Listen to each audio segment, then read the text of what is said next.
어두운 방 안에 아무것도 보이지 않는 이 상황을 한번 머릿속으로 생각을 해보시기 바랍니다. 상상을 한번 해보세요. 지금 아무것도 보이지 않습니다. 깜깜해서 아무것도 보이지 않는 이 순간에 누군가 촛불을 켭니다. 그때 여러분들의 눈에 하나 둘씩 이 방 안에 있는 사물들이 보이기 시작하겠죠. 가구가 눈에 보이기 시작할 거고, 캄캄해서 보이지 않던 여러 가지 것들이 눈에 들어오기 시작할 겁니다. 이 촛불의 빛은 이 사물들을 보게 해주는 그런 역할을 한 것이죠. 그런데 또 하나 중요한 사실이 있습니다. 그것은 물론 촛불을 켜서 빛이 있어서 방 안에 있는 사물들을 볼 수 있었지만, 만일 방 안에 아무것도 있지 않았다고 한다면 환했던 빛의 의미도 그만큼 줄어들 수밖에 없겠죠. 빛은 밝히는 것인데 그 밝히는 자신의 목적과 의미가 그만큼 반감할 수밖에 없다는 겁니다. 보여줄 것이 없으니 밝혀야 할 자기 역할이 그만큼은 줄어든 꼴이 되어버렸다는 겁니다.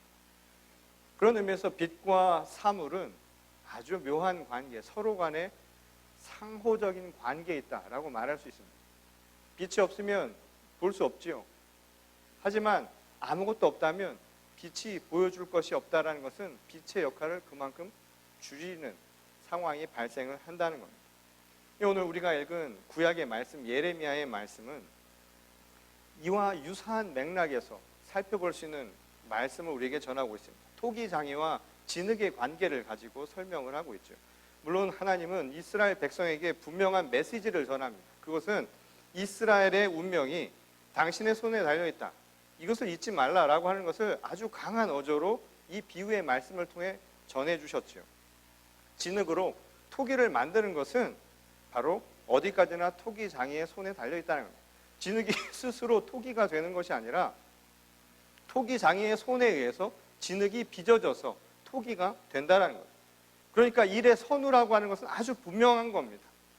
그럼에도 불구하고 중요한 사실이 한 가지 있죠. 진흙이 없다면, 진흙이 만일 존재하지 않는다면 그 토기도 만들기 어렵다라는 사실입니다. 다시 말해서 진흙도 존재의 이유와 가치가 분명히 있다라는 거예요. 다만 진흙이 토기가 되기 위해서는 토기장애의 손을 통해서 완성이 되어야 하니까 그의 손에 모든 것을 의존할 수밖에 없다. 바로 이 사실을 꼭 기억하라 라는 것이 바로 오늘 예레미야서의 말씀이었다는 겁니다. 이 진흙의 입장에서는 존재 이유라는 게 분명하게 드러났지요. 토기가 되기 위한 겁니다. 다시 말해서 토기장애의 손에 의해서 빚어져서 토기가 되는 것, 그게 진흙의 운명입니다. 존재의 이유고 존재의 목적입니다.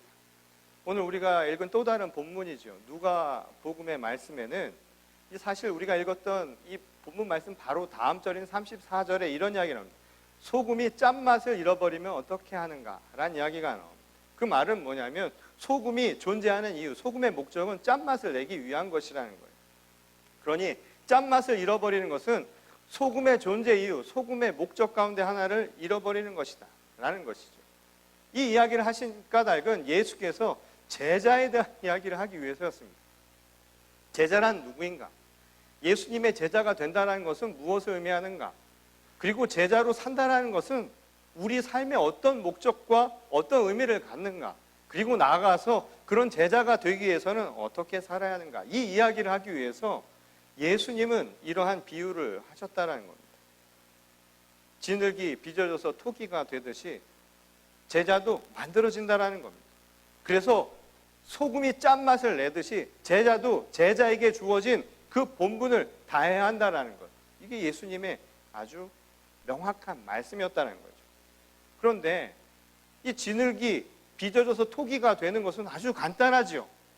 진흙이 할 게 없으니까 토기 장이가 빚게끔 가만히 있으면 토기가 만들어지기 때문에 진흙은 할 게 없습니다. 그런데 문제는 같은 비유인데 제자가 되는 것은 그렇게 쉬운 이야기가 아니라는 거예요.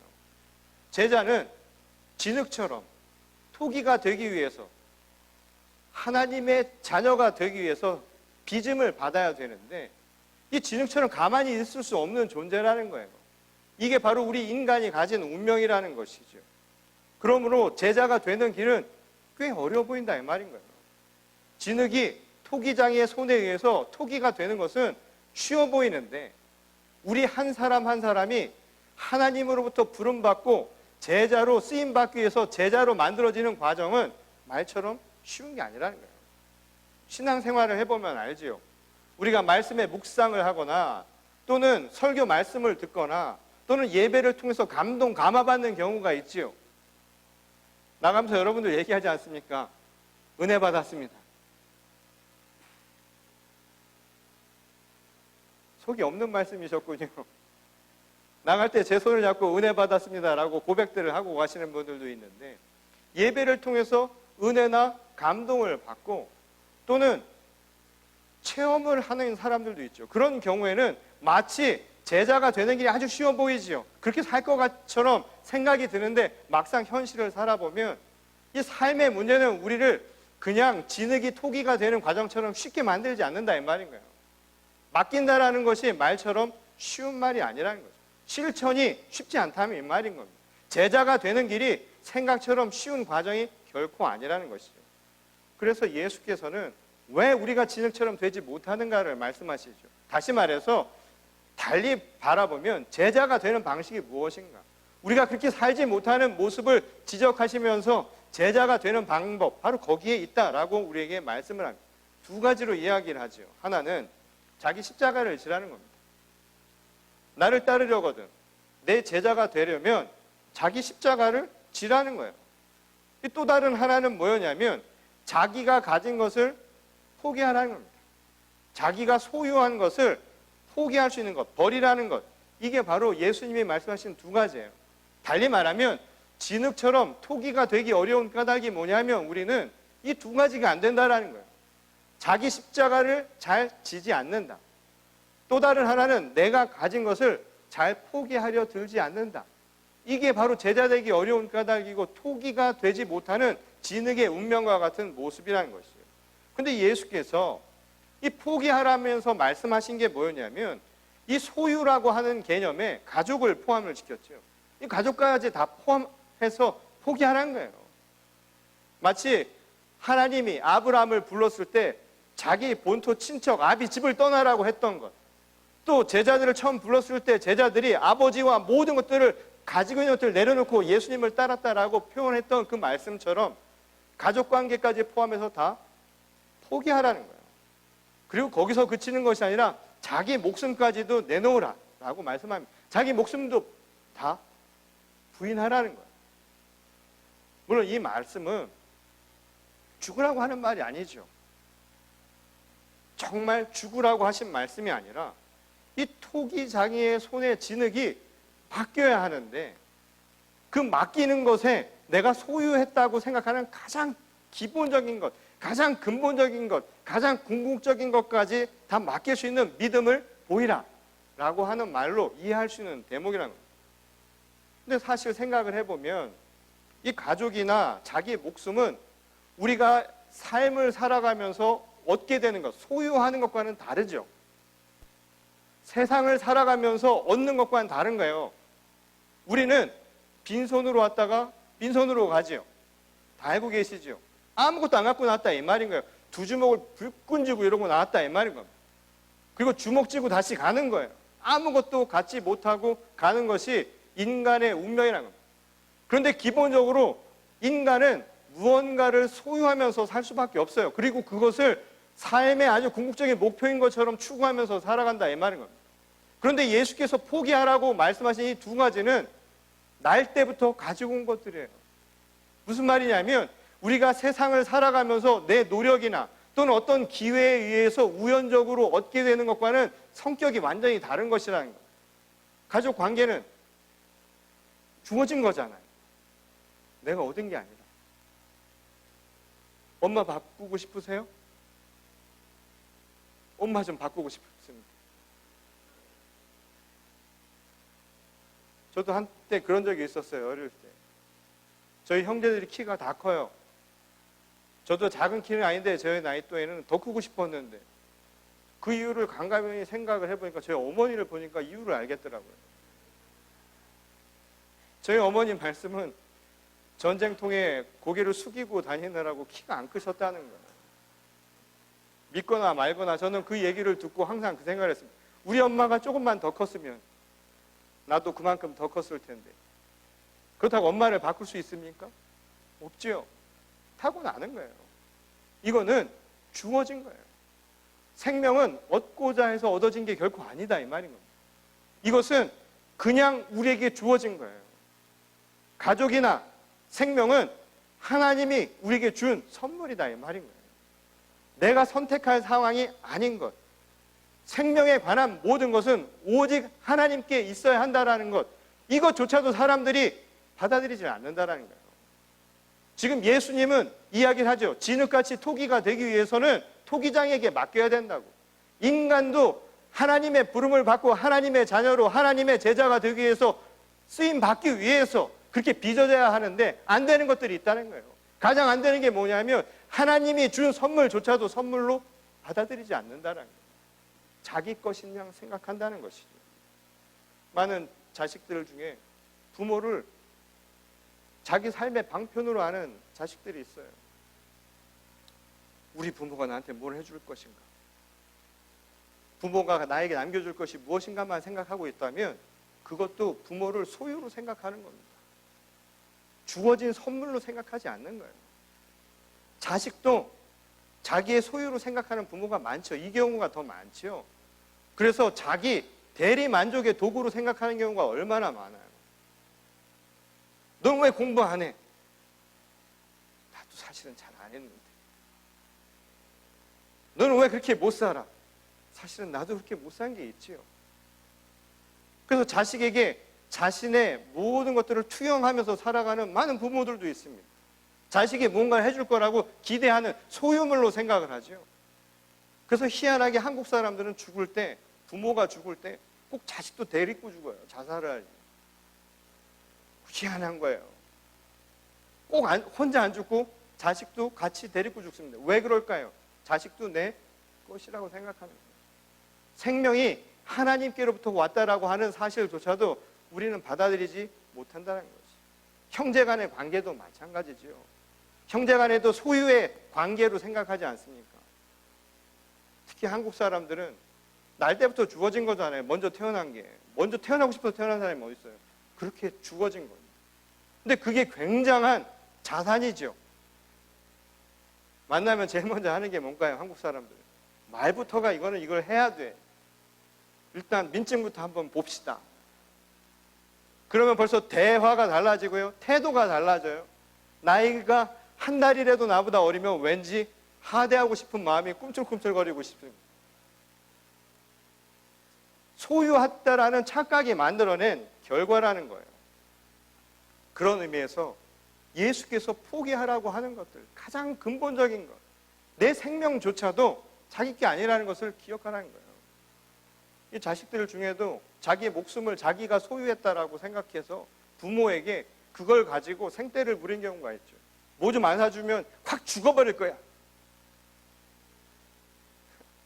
그럼 또 독한 부모는 나가 죽으라고 또 얘기를 해줘요. 죽고 사는 문제가 내 거인 것 같지만 생명도 자기 게 아니다 이 말인 겁니다. 제자가 되는 것, 가장 근본적으로 우리가 가장 어려워하는 것, 바로 여기 있다는 거예요. 이것조차도 하나님께로부터 온 은혜요 선물이라는 것을 받아들일 때 비로소 진흙과 같이 빚어질 수 있는 제자로서의 가장 첫 출발점이 시작된다라는 겁니다. 오늘 우리가 가진 소유를 버린다는 거예요. 내가 가진 소유들을 버린다는 건 어떤 의미에서는 쉬울 수 있어요. 그리고 또 자연스럽게 될 수도 있습니다. 그러나 정작 우리를 무너뜨리는 것은 바로 여기에서 시작하는 거예요. 내 목숨조차도 내 것이다 생각한다는 거예요. 그래서 나만 잘하면 되는 거 아니냐고, 내가 지금까지 이렇게 해왔는데 하나님이 무슨 소용이 있느냐고, 내 삶이, 내가 지금까지 해온 것들이, 그리고 앞으로 나의 삶이 이런 방향으로 갈 건데 필요 없다라고 생각하는 모든 것들이 하나님과 나를 멀리하게 만드는 바로 원인이 바로 이러한 자기 소유 개념에서 시작하고 있다는 사실이란 거죠. 이 예수께서는 이 소유를 버리는 것과 동시에 또 다른 하나를 이야기하죠. 이 제자가 되기 위해서 우리에게 필요한 것은 바로 자기 십자가를 지라는 것이었습니다. 이 다 포기해도 한 가지는 가지고 와라는 거예요. 그게 뭐냐면 자기 십자가라는 겁니다. 근데 이 자기 십자가라고 하는 것을 예수께서는 두 가지 비유를 들어서 설명을 하셨죠. 그 하나는 뭐였냐면 망대의 비유입니다. 이 망대를 세워서 밖을 보게 만드는 것이죠. 근데 그 망대를 세울 때 사람이 일종의 계획을 짤 것 아닙니까? 그런데 그것을 짜면서 필요한 예산이나 계획들을 철저하게 세우지 않고 시작을 했다가 낭패를 보는 일이 생긴다 이 말인 거예요. 그게 잘 되면 상관이 없는데 낭패를 보는 상황이 발생을 한다는 거죠. 기초만 쌓고 일은 하지 못하면 결국 비웃음을 당하게 될 것이다 라는 이야기를 한 겁니다.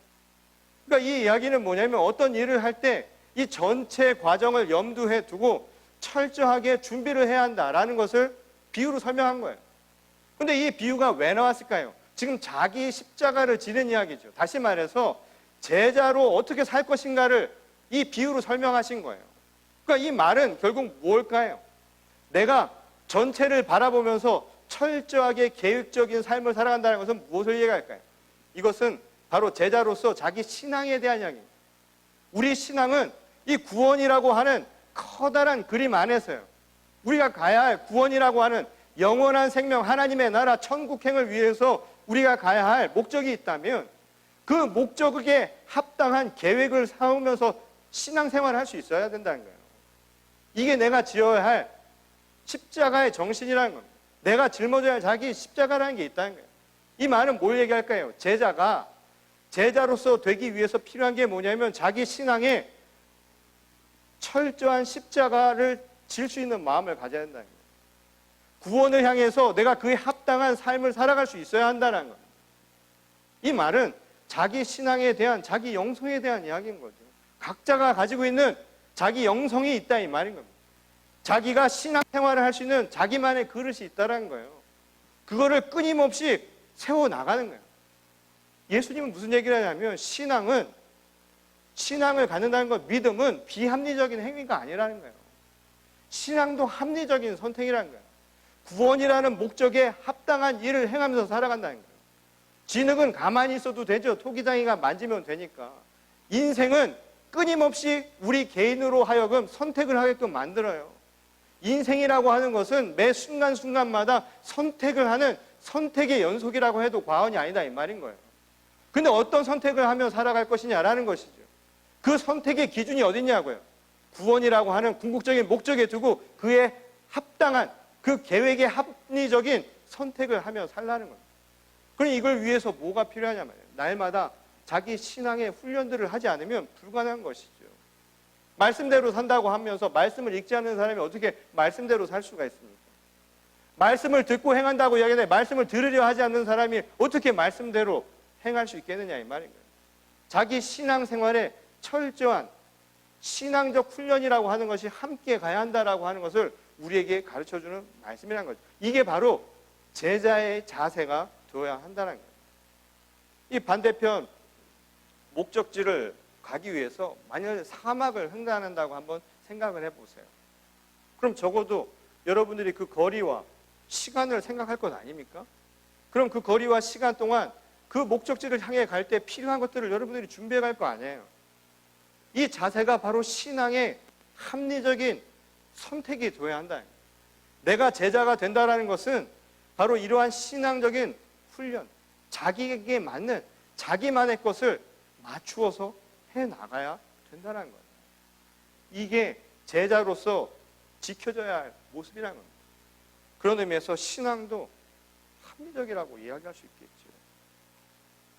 구원의 목적을 위해서 그에 합당한 믿음을 선택하고 그것을 삶을 통해 실천해낼 수 있어야 한다는 겁니다. 이 또 다른 비유는 이를 보다 강화시켜서 우리에게 전하는 말씀이죠. 바로 임금의 비유, 전쟁의 비유입니다. 오늘 그 비유의 말씀을 보면 적국과의 전쟁을 앞두고 임금이 뭘 해야 되나요? 어떻게 하면 이 전쟁을 승리로 이끌 것인가? 질 전쟁을 하는 사람은 없지요. 이기기 위해서 전쟁을 해야 하는데 전력을 비교할 것 아닙니까? 그리고 그에 합당한 대책을 세워야 하는데 만일 우리가 전력이 우세하면 승산이 있으니까 큰 문제가 없겠지만, 만일 우리의 전력이 약하다, 우리가 상대방보다 가진 것이 없다라고 판단이 되면 직접 맞붙어 싸우기보다는 차라리 외교적인 화해를 선택하는 게 낫다. 이게 지혜다라고 말씀을 하는 겁니다. 이게 뭘까요? 합리적인 선택 행위라는 거예요. 근데 여기엔 중요한 이야기가 있죠. 전쟁이라고 하는 것은 생명을 두고 벌이는 사투 아닙니까? 사람을 죽이고 살리는 아주 중요한 인간의 극단적인 선택의 행위 아닙니까? 근데 만약 임금이 이 전쟁을 무모하게 벌인다면 어떤 결과를 낳을까요? 화가 나서 싸우는 사람도 있잖아요. 보지도 않고 달려가는 사람도 있잖아요. 가서 보니까 이거는 도저히 안 되는 상황인데도 무모한 상황들이 벌어질 수 있지 않습니까? 근데 이렇게 되면 결국 그 책임은 다 누가 지나요? 결과적으로는 희생당한 사람이에요. 그 선택의 몫은 희생당한 사람입니다. 시작은 책임이 자기에게 있었는지 모르지만 결국 책임을 회피한 거나 다름없어요. 내 책임을 남에게 넘긴 거나 다름없다 이 말인 겁니다. 생명의 희생을 최소화시키는 선택을 해야죠. 그게 자기가 해야 할 책임지는 행위 아닙니까? 그래서 지도자를 잘 만나야 돼요. 지도자를 잘못 만나면 잘못된 선택을 하게 되면 그 결과는 그 지도자와 함께 했던 공동체, 희생되는 사람들이 자기의 의사와 상관없이 모든 그 결과를 책임을 지게 되는, 희생을 받게 되는 상황이 벌어질 수 있다는 겁니다. 이 마태복음 25장에 보면 예수께서 이 달란트의 비유를 하신 바가 있죠. 이 달란트의 비유를 하시면서 이 주어진 달란트가 있음에도 불구하고 그것을 잘 사용하지 않는 종에게 예수께서 이렇게 비유를 하셨어요. 무익하고 게으른 종이라고. 무익하고 게으르다. 이 말은 결국 뭐냐면 주어진 일에 대해서 책임을 지지 않았다는 거예요. 신앙도 합리적인 선택인데 그것을 해야 할 사람들이 제자로서 합리적인 선택을 행하지 않으므로 전체에게 엄청난 피해를 가져왔다. 그게 바로 무익하고 게으른 종의 모습이나 다름이 없다라고 이야기하는 거예요. 구원이라고 하는 것이 개인에게 자기의 신앙을 구원의 길로 이끌기 위해서 내게 필요한 신앙생활이라는 게 있죠. 제자의 삶을 자기가 자기 영성을 위해서 살아야 된다 이 말인 겁니다. 신앙 훈련을 위해서. 근데 제자의 삶은 자기 개인에게만 그치는 게 아니라는 거예요. 공동체의 삶도 있습니다. 내가 만일 나 혼자를 위해서 선택한 것은 자기가 책임을 지면 그만이지만 전체를 위해서는 그에 합당한 책임을 또한 질 수 있어야 한다는 거예요. 하나님의 나라를 위해서, 생명을 위해서 현명한 판단들을 해야 한다 이 말인 거예요. 제자는 바로 그 일을 해야 한다는 거예요. 공동체의 지도자, 또 함께 살아가는 모든 지체들이 책임져야 하는 것, 나 혼자는 괜찮다라는 것이 아니라 함께 짊어져야 할 바로 십자가가 여기에 있다는 것이죠. 이게 굉장히 어려운 일이죠. 공과 사를 구별한다는 게 굉장히 어려운 일입니다. 저는 최근 한 3개월 동안 우리 교단이 결정한 이 파송 문제와 그리고 건물 이전 그리고 새로운 사역에 대한 문제로 사실은 사서 고민 중이고 사서 고생 중입니다. 우리 지난주에 꿈 이야기 했죠. 꿈을 안 꾸는데 요즘에 눈만 감으면 전 꿈은 다 그와 관련된 이야기들이에요. 계속 그에 대한 생각만 하고, 그리고 정말 어려운 건 뭐냐면 저는 저 나름대로 계획을 하고 준비를 합니다. 그리고 그런 계획대로 철저하게 해나가려고 노력을 하는데 이게 일이 자기의 생각과는 상관없이 바깥에서 이루어지는 것은 어쩔 수가 없는 경우가 있어요. 근데 정말 저를 힘들게 만든 이 부분 중에 하나가 뭐냐면 이 전체를 책임져야 할 지도자들이 그 책임을 방기하는 거예요. 회피하는 상황입니다. 굉장히 선한 얼굴을 가지고 사람들이 엄청난 결과를 가져올 수도 있다는 거예요. 많은 사람들이 착각하는 것이 뭐냐면, 공은 개인의 선한 의도가 반드시 선한 결과를 가져오지 않을 수도 있다는 사실입니다. 우리가 너무나 잘 알죠. 세계대전을 이끌어서 수많은 사람들을 학살했던 히틀러를 기억하실 겁니다. 정작 히틀러는 자기 스스로 한 번도 자기의 선택이 틀렸다고 생각해 본 적이 없는 사람이에요. 그리고 히틀러는 예술을 사랑했고 건축가였고 미적 조예가 뛰어난 사람이었고 감수성이 뛰어난 사람이었고 어떻게 하면 인간다운 삶을 살 수 있을 것인가를 고민했던 사람입니다. 스스로가 세상에서 왕따로 살아본 경험 때문에 모든 사람들이 함께 잘 어우러진 세상이 어떤 세상인가를 꿈꿨던 사람이에요. 선한 의도가 반드시 선한 결과를 가져오지 않을 수도 있다는 겁니다. 무서운 결과를 가져올 수 있는 것이죠. 책임을 지지 않으면. 때로는 그것이 자기가 생각한 그 모든 선택이 이 전체를 위해서 합리적인 판단이 아닐 때는 거둘 수도 있고 그것을 위해서 악역을 맡아야 할 수도 있다는 거예요. 때로는 내 얼굴에 누가 침을 뱉더라도 강한 이야기를 할 필요가 있다는 겁니다. 지도자는.